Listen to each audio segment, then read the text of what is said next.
Okay, um, so I don't know, um, I'm not sure how quickly I'll read or whatever, and I don't know if you'll particularly care to listen to this story, but I'll upload it and see if you like it.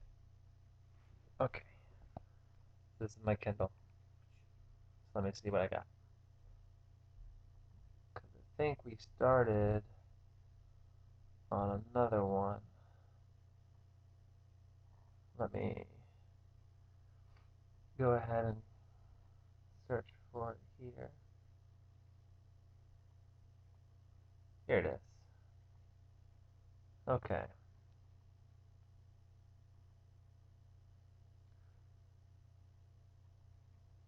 So we'll start from the beginning, even though I know we started once before for a little bit.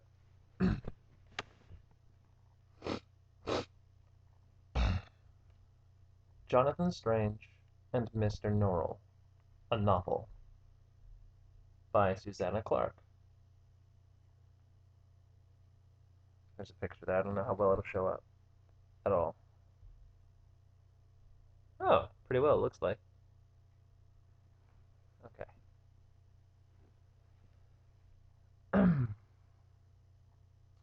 Scrolling through the table of contents. Okay. There's a dedication in memory of my brother, Paul Frederick Gunn Clark, 1961 to 2000. Volume 1, Mr. Norrell. He hardly ever spoke of magic, and when he did, it was like a history lesson, and no one could bear to listen to him. There's a picture of Mr. Norrell. What a lame-o. Okay. Chapter 1. The Library at Hertview, Autumn 1806 to January 1807. Some years ago there was in the city of York a society of magicians. They met upon the third Wednesday of every month, and read each other long dull papers upon the history of English magic. They were gentlemen magicians, which is to say, they had never harmed anyone by magic, nor ever done anyone the slightest good. In fact, to own the truth, not one of these magicians had ever cast the smallest spell, nor by magic caused one leaf to tremble upon a tree, made one mote of dust to alter its course, or changed a single hair upon anyone's head. But, with this one minor reservation, they enjoyed a reputation as some of the wisest and most magical gentlemen in Yorkshire. A great magician has said of his profession that its practitioners must pound and rack their brains to make the least learning go in, but quarrelling always comes very naturally to them. This is a footnote from The History and Practice of English Magic by Jonathan Strange, Volume 1, Chapter 2, Publisher John Murray, London, 1816.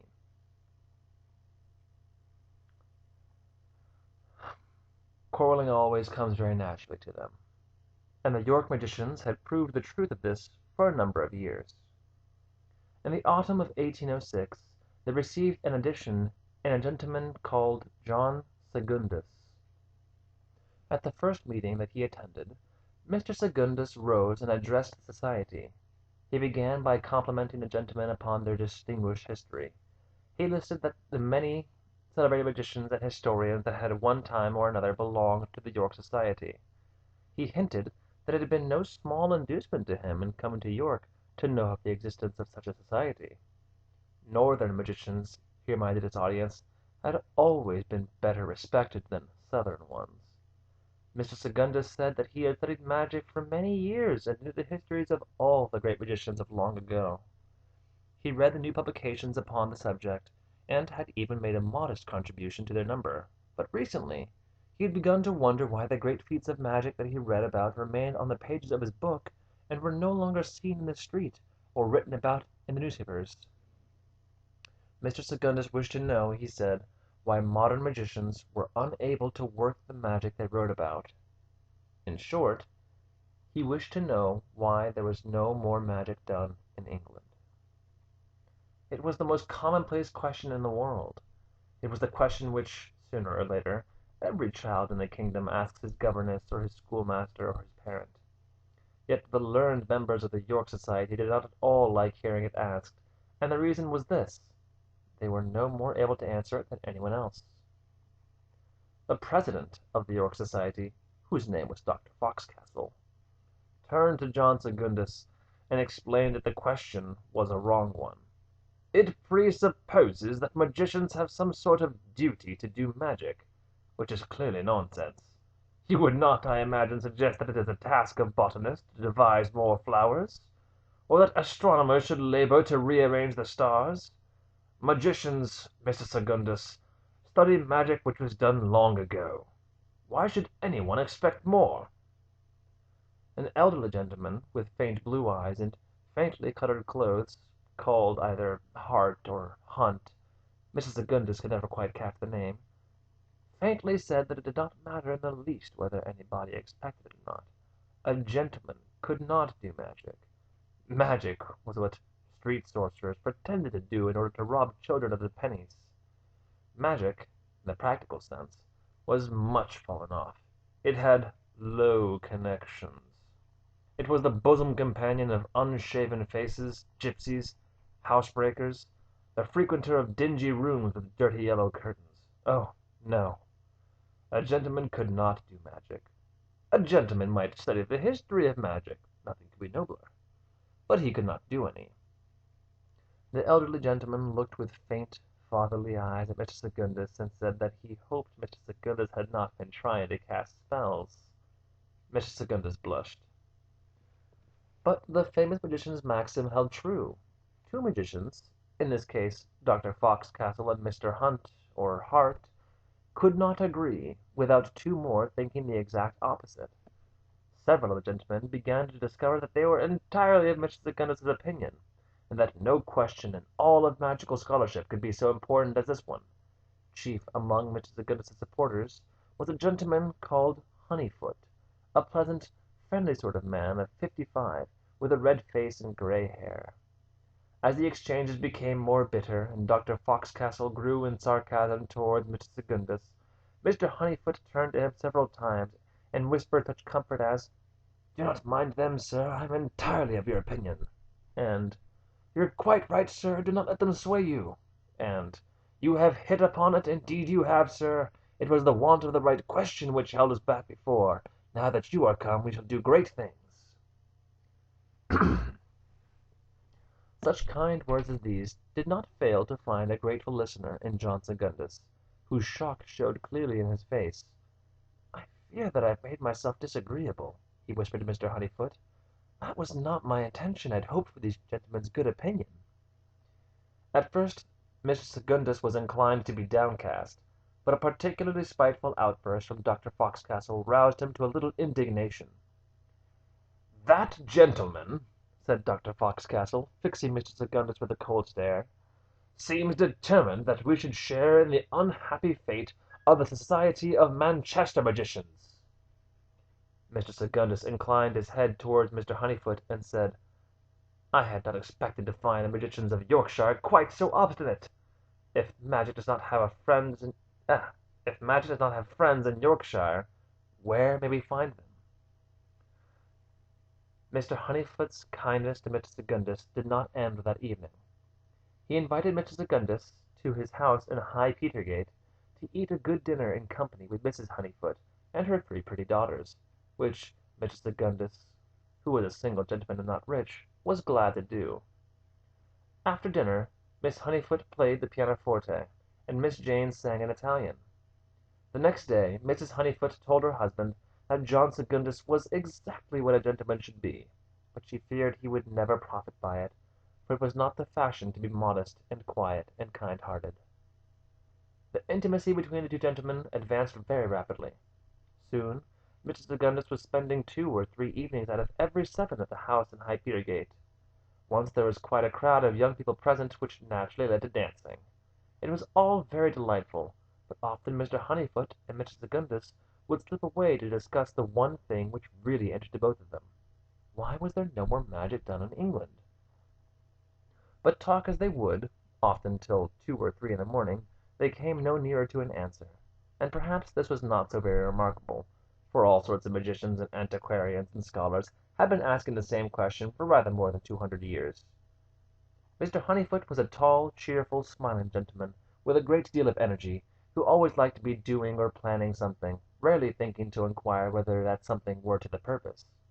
The present task put him very much in mind of the great mediaeval magicians, more properly called Orient or Golden Age magicians,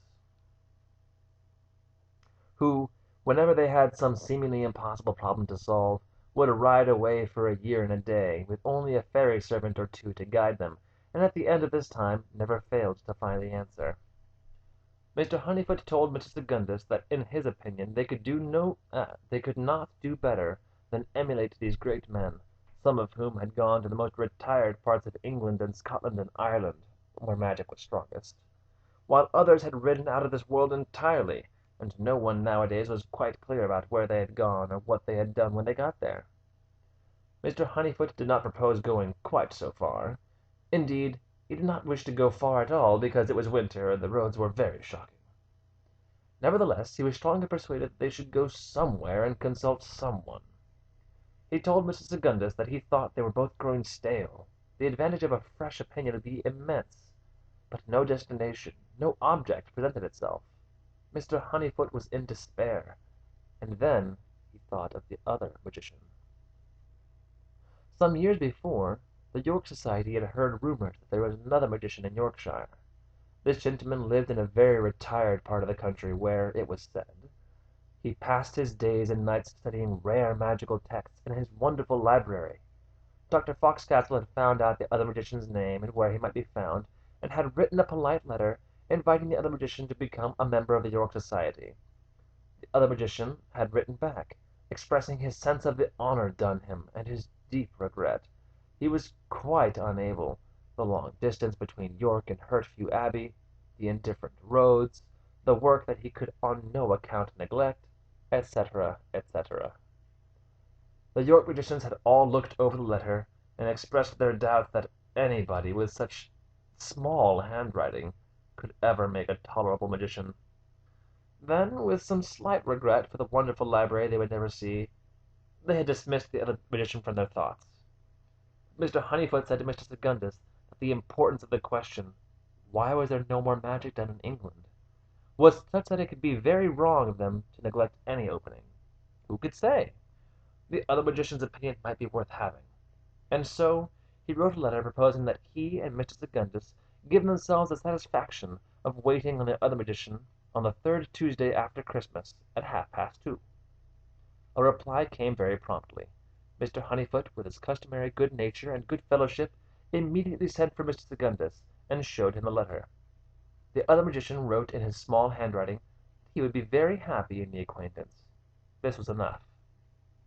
Mr. Honeyfoot was very well pleased, and instantly strode off to tell Waters, the coachman, when he would be needed. Mr. Secundus was left alone in the room with the letter in his hand. He read, "I am, I confess, somewhat at a loss to account for the sudden honor done to me. It is scarcely conceivable that the magicians of York, with all the happiness of each other's society, and the incalculable benefit of each other's wisdom, should feel any necessity to consult a solitary scholar such as myself." There is an air of subtle sarcasm about the letter. The writer seems to mock Mr. Honeyfoot with every word. Mr. Secundus was glad to reflect that Mr. Honeyfoot could scarcely have noticed, or he would not have gone with such elated spirits to speak to Waters. It was such a very unfriendly letter that Mr. Secundus found that all his desire to look upon the other magician had quite evaporated. Well, no matter, he thought. I must go because Mr. Honeyfoot wishes it. And what, after all, is the worst that could happen?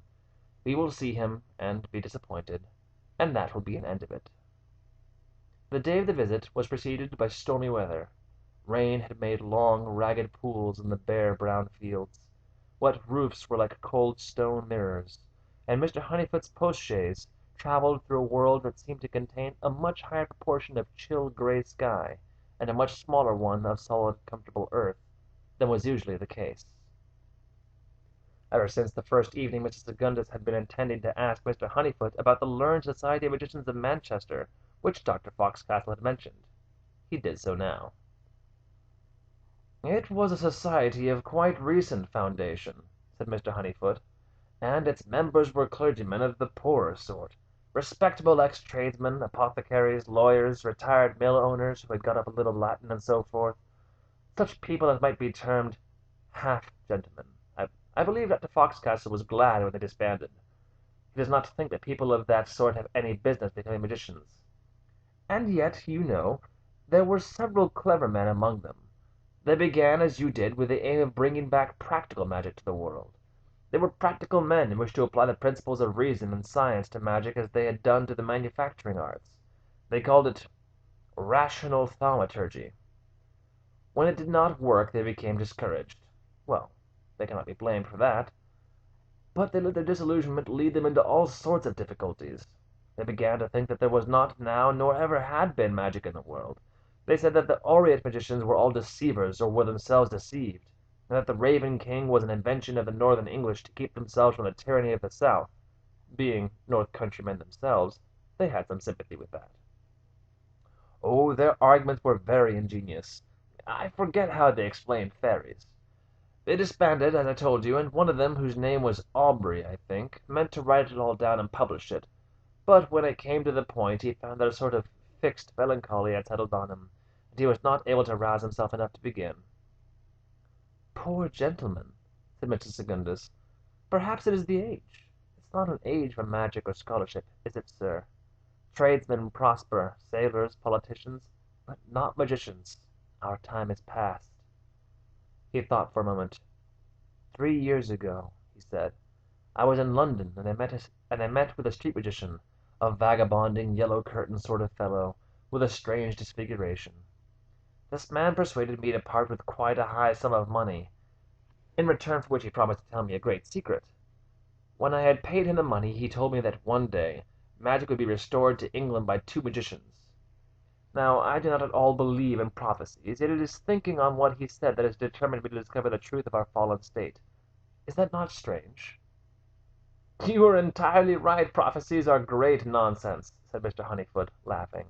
And then, as if struck by a thought, "We are two magicians, Honeyfoot and Secundus," he said, trying it out, as if thinking how it would look in the newspapers and history books. "Honeyfoot and Secundus. It sounds very well." Mr. Secundus shook his head. The fellow knew my profession, and it was only to be expected that he should pretend to me that I was one of the two men. But in the end he told me quite plainly that I was not.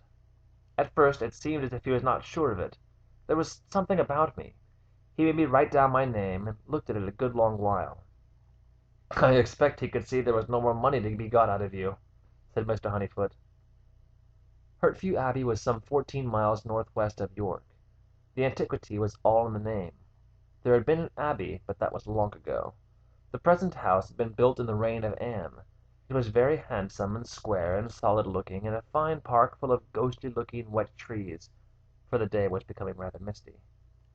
A river, called the Hurt, ran through the park, and a fine classical-looking bridge led across it. The other magician, whose name was Norrell, was in the hall to receive his guests. He was small, like his handwriting, and his voice when he welcomed them to Hertford was rather quiet, as if he were not used to speaking his thoughts out loud. Mr. Honeyfoot, who was a little deaf, did not catch what he said. "I get old, sir. A common failing. I hope you'll bear with me." Mr. Norrell led his guests to a handsome drawing-room, with a good fire burning in the hearth. No candles had been lit. Two fine windows gave plenty of light to see by, although it was a grey sort of light, and not at all cheerful. Yet the idea of a second fire, or candles, burning somewhere in the room kept occurring to Mr. Secundus, so that he continually turned in his chair and looked about him to discover where they might be. But there never was anything, only perhaps a mirror or an antique clock. Mr. Norrell said that he had read Mr. Secundus's account of the careers of Martin Pale's fairy servants. A complete description of Dr. Pale's fairy servants, their names, histories, characters, and the services they performed for him, by John Secundus, published by Thomas Burnham, bookseller, Northampton, 1799. A creditable piece of work, sir, but you left out Master Fellowthought, a very minor spirit, certainly, whose usefulness to the great Dr. Pale was questionable. Footnote. Dr. Martin Pale, 1485 to 1567, was the son of a Warwick leather tanner. He was the last of the Aureate, or Golden Age magicians. Other magicians followed him, cf. Gregory Absalom, but their reputations are debatable. Pale was certainly the last English magician to venture into fairy. Nevertheless, your little history was incomplete without him. There was a pause. A fairy servant called Fallowthought, sir, said Mr. Secundus. I, that is, that is to say, I never heard of any such creature, in this world or any other. Mr. Norrell smiled for the first time, but it was an inward sort of smile. Of course, he said, I'm forgetting. It is all in Hogarth and Pickle's history of their own dealings with Master Fallowthought, which you could scarcely have read. I congratulate you. They were an unsavory pair, more criminal than magical. The less one knows of them the better. Ah, sir, cried Mr. Honeyfoot, suspecting that Mr. Norrell was speaking of one of his books, we hear marvellous things of your library. All the magicians in Yorkshire fell into fits of jealousy when they heard of the great number of books you'd got. Indeed, said Mr. Norrell coldly, you surprise me. I had no idea my affairs were so commonly known. I expect it is Thorogood, he said thoughtfully, naming a man who sold books and curiosities in Coffee Yard in York. Chaldermas has warned me several times that Thorogood is a chatterer. Mr. Honeyfoot did not quite understand this. If he had had such quantities of magical books, he would have loved to talk of them, be complimented on them, and have them admired, and he could not believe Mr. Norrell was not the same. Meaning therefore to be kind, and to set Mr. Norrell at his ease, for he had taken it into his head that the gentleman was shy, he persisted. Might I be permitted to express a wish, sir, that we might see your wonderful library? Mr. Secundus was certain that Norrell would refuse, but instead Mr. Norrell regarded them steadily for some moments. He had small blue eyes, and seemed to peep out at them from some secret place inside himself. And then, almost graciously, he granted Mr. Honeyfoot's request. Mr. Honeyfoot was all gratitude, happy in the belief that he had pleased Mr. Norrell as much as himself. Mr. Norrell led the other two gentlemen along a passage. A very ordinary passage, thought Mr. Secundus, panelled and floored with well-polished oak, and smelling of beeswax. Then there was a staircase, or perhaps only 3 or 4 steps, and then another passage where the air was somewhat colder and the floor was good York stone, all entirely unremarkable, unless the second passage had come before the staircase or steps, or had there in truth been a staircase at all? Mr. Secundus was one of those happy gentlemen who can always say whether they face north or south, east or west. It was not a talent he took any particular pride in. It was as natural to him as knowing that his head still stood upon his shoulders. But in Mr. Norrell's house his gift deserted him. He could never afterwards picture the sequence of passageways and rooms through which they had passed, nor quite decide how long they had taken to reach the library. And he could not tell the direction. It seemed to him as if Mr. Norrell had discovered some 5th point of the compass, not east, nor south, nor west, nor north, but somewhere quite different, and this was the direction in which he led them. Mr. Honeyfoot, on the other hand, did not appear to notice anything odd. The library was perhaps a little smaller than the drawing-room they had just quitted. There was a noble fire in the hearth, and all was comfort and quiet. Yet once again the light within the room did not seem to accord with the 3 tall 12-paned windows, so that once again Mr. Secundus was made uncomfortable by a persistent feeling that there ought to have been other candles in the room, other windows, or another fire to account for the light. What windows there were looked out upon a wide expanse of dusky English rain, so that Mr. Secundus could not make out the view, nor guess where in the house they stood. The room was not empty. There was a man sitting at a table, who rose as they entered, and whom Mr. Norrell briefly declared to be Chaldermas, his man of business. Mr. Honeyfoot and Mrs. Secundus, being magicians themselves, had not needed to be told that the library of Hertford Abbey was dearer to its possessor than all its other riches, and they were not surprised to discover that Mr. Norrell had constructed a beautiful jewel box to house his heart's treasure. The bookcases which lined the walls of the room were built of English woods, and resembled Gothic arches laden with carvings. There were carvings of leaves, dried and twisted leaves, as if the season the artist had intended to represent were autumn; carvings of intertwining roots and branches; carvings of berries and ivy, all wonderfully done.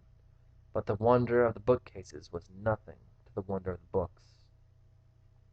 The first thing a student of magic learns is that there are books about magic and books of magic.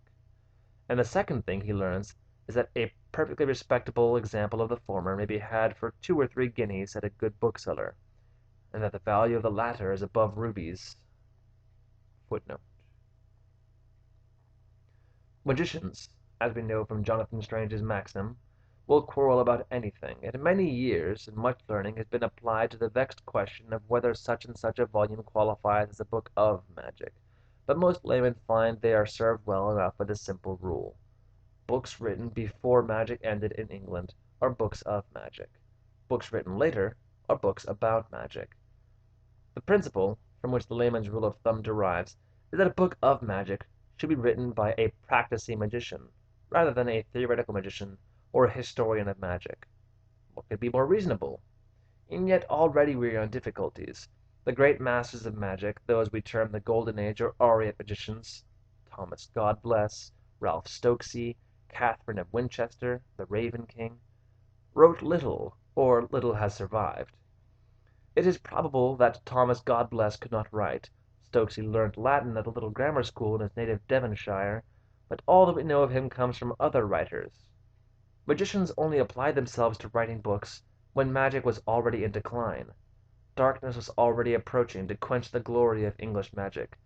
Those men we call the Silver Age, or Argentine magicians: Thomas Lanchester, 1518 90; Jacques Bellassy, 1526 1604; Nicolas Gaubert, 1535 78; Gregory Absalom, 1507 99, were flickering candles in the twilight.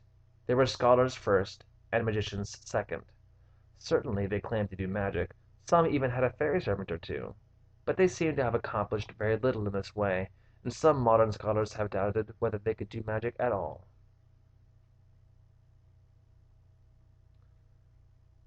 The collection of the York Society was reckoned very fine, almost remarkable. Among its many volumes were 5 works written between 1550 and 1700, and which might reasonably be claimed as books of magic, though one was no more than a couple of ragged pages. Books of magic are rare, and neither Mr. Secundus nor Mr. Honeyfoot had ever seen more than 2 or 3 in a private library. At Hertford all the walls were lined with bookshelves, and all the shelves were filled with books, and the books were all, or almost all, old books, books of magic. Oh, to be sure, many had clean modern bindings, but clearly these were volumes which Mr. Norrell had had rebound. He favored, it seemed, plain calf, with the titles stamped in neat silver capitals. But many had bindings that were old, old, old, with crumbling spines and corners. Mr. Secundus glanced at the spines of the books on a nearby shelf. The first title he read was "How to Put Questions to the Dark and Understand its Answers." "A foolish work," said Mr. Norrell. Mr. Secundus started. He had not known his host was so close by. Mr. Norrell continued: "I would advise you not to waste a moment's thought upon it." So Mr. Secundus looked at the next book, which was Belassy's Instructions. "You know Balassy, I dare say?" asked Mr. Norrell. "Only by reputation, sir," said Mr. Secundus. "I've often heard that he held the key to a good many things, but I have also heard, indeed all the authorities agree, that every copy of the Instructions was destroyed long ago. Yet now here it is. Why, sir, it's extraordinary, it's wonderful." "You expect a great deal of Balassy. remarked Norrell, "and once upon a time I was entirely of your mind. I remember that for many months I devoted 8 hours out of every 24 to studying his work.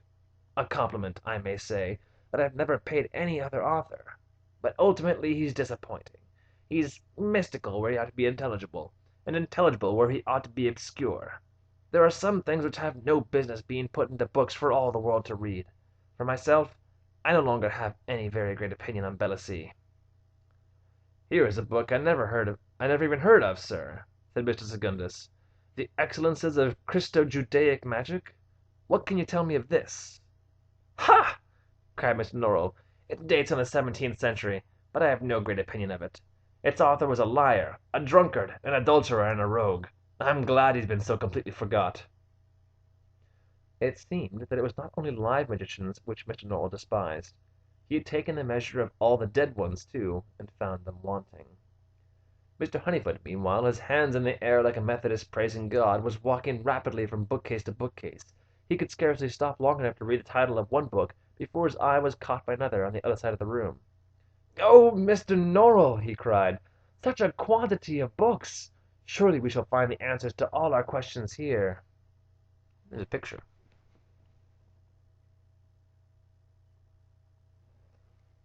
"I doubt it, sir," was Mr. Norrell's dry reply. The man of business gave a short laughter which was clearly directed at Mr. Honeyfoot. Yet Mr. Norrell did not reprimand him either by look or word, and Mr. Secundus wondered what sort of business it could be that Mr. Norrell entrusted to this person. With his long hair as ragged as rain, and as black as thunder, he would have looked quite at home upon a wind-swept moor, or lurking in some pitch-black alleyway, or perhaps in a novel by Mrs. Radcliffe. Mr. Secundus took down the instructions of Jacques Belasy, and, despite Mr. Norrell's poor opinion of it, instantly hit upon two extraordinary passages. [Footnote: The first passage which Mr. Secundus read concerned England, Faery, which magicians sometimes call the other lands, and a strange country that is reputed to lie on the far side of hell. Mr. Secundus had heard something of the symbolic and magical bond which links these three lands, yet never had he read so clear an explanation of it as was put forward here. The second extract concerned one of England's greatest magicians, Martin Pale. In Gregory Absalom's The Tree of Learning there is a famous passage which relates how, while journeying through Faery, the last of the great Ariate magicians, Martin Pale, paid a visit to a fairy prince. Like most of his race, the fairy had a great multitude of names, honorifics, titles, and pseudonyms, but usually he was known as Cold Henry. Cold Henry made a long and deferential speech to his guest. The speech was full of metaphors and obscure allusions, but what Cold Henry seemed to be saying was that fairies were naturally wicked creatures, who did not always know when they were going wrong. To this, Martin Pale briefly and somewhat enigmatically replied that not all Englishmen have the same size feet. For several centuries no one had the faintest idea what any of this might mean, though several theories were advanced, and John Secundus was familiar with all of them. The most popular was that developed by William Pantler in the early 18th century. Pantler said that Cold Henry and Pale were speaking of theology. Fairies, as everybody knows, are beyond the reach of the Church. No Christ has come to them, nor ever will, and what is to become of them on Judgment Day no one knows. According to Pantler, Cold Henry meant to inquire of Pale if there is any hope that fairies, like men, might receive eternal salvation. Pale's reply, that Englishmen' feet are different sizes, was his way of saying that not all Englishmen would be saved. Based on this, Pantler goes on to attribute to Pale a rather odd belief that heaven is large enough to hold only a finite number of the blessed. For every Englishman who's damned, a place opens up in heaven for a fairy. Pantler's reputation as a theoretical magician rests entirely on the book he wrote on the subject.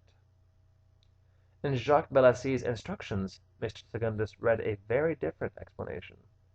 3 centuries before Martin Pale set foot in Cold Henry's castle, Cold Henry had had another human visitor, an English magician even greater than Pale, Ralph Stokesay, who had left behind him a pair of boots. The boots, said Belasy, were old, which is probably why Stokesy did not take them with him, but their presence in the castle caused great consternation to all its fairy inhabitants, who held English magicians in great veneration. In particular, Cold Henry was in a pickle because he feared that in some devious, incomprehensible way Christian morality might hold him responsible for the loss of the boots. So he was trying to rid himself of the terrible objects by passing them on to Pale, who did not want them.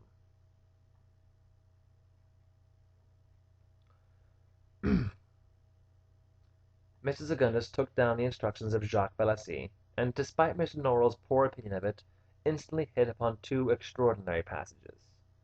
Then, conscious of time passing and of the queer, dark eye of the man of business upon him, he opened the excellences of Christo-Judaic magic. This was not, as he had supposed, a printed book, but a manuscript scribbled down very hurriedly upon the backs of all kinds of bits of paper, most of them old alehouse bills. Here Mr. Segundus read of wonderful adventures.